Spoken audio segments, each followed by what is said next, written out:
નમસ્કાર, અમારી news channel news for Kathiawad ને લાઈક કરો, શેર કરો અને સબસ્ક્રાઇબ કરો. News for Kathiawad. નમસ્કાર.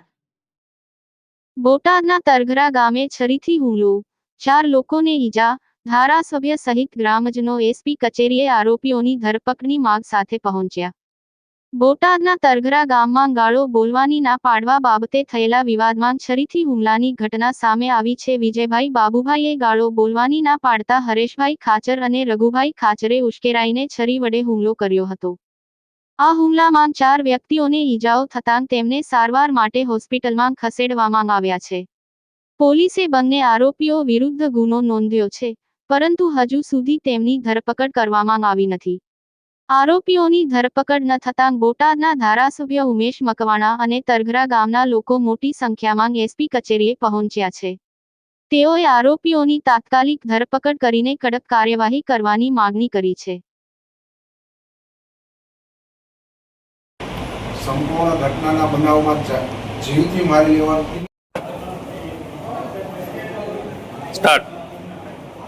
બોટાદના તરઘરા ગામે કોળી સમાજના આગેવાન બાપભાઈના પરિવાર ઉપર અસામાજિક લુખ્ખા તત્વોએ બાપભાઈના ઘરે જઈને જીવલેણ હુમલો કર્યો.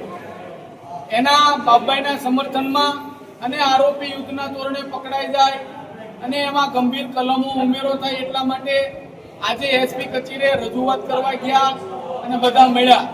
પરંતુ સમાજના બધા આગેવાનો યુવાનોએ મળી એવું નક્કી કરવામાં આવ્યું કે ક્યાંક ને ક્યાંક આ પ્રશાસન આ ગુંડા તત્વોથી બીવે છે, ડરે છે, જેથી કરીને જે ગંભીર ઈજા પહોંચાડી છે, જીવલેણ હુમલો કર્યો છે, ઘરે 5 જેટલા વ્યક્તિને ઈજા પહોંચાડી છે, પરંતુ 307 જેવી કલમનો ઉમેરો કર્યો નથી.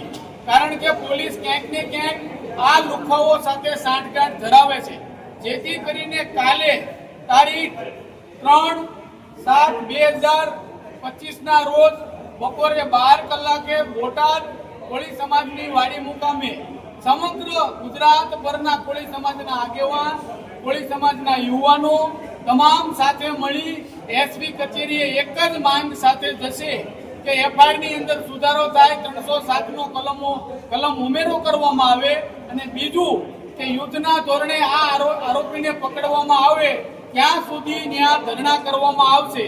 અને આ કાર્યક્રમની અંદર અહીંના સ્થાનિક ધારાસભ્ય ઉમેશભાઈ મકવાણા આમરણ ઉપવાસ આંદોલન કરશે જ્યાં સુધી કોળી સમાજને ન્યાય ન મળે, 307 કલમનો ઉમેરો ન થાય અને આ આરોપીની ધરપકડ કરવામાં નહીં આવે ત્યાં સુધી ત્યાં ધરણાનો કાર્યક્રમ કરવામાં આવશે.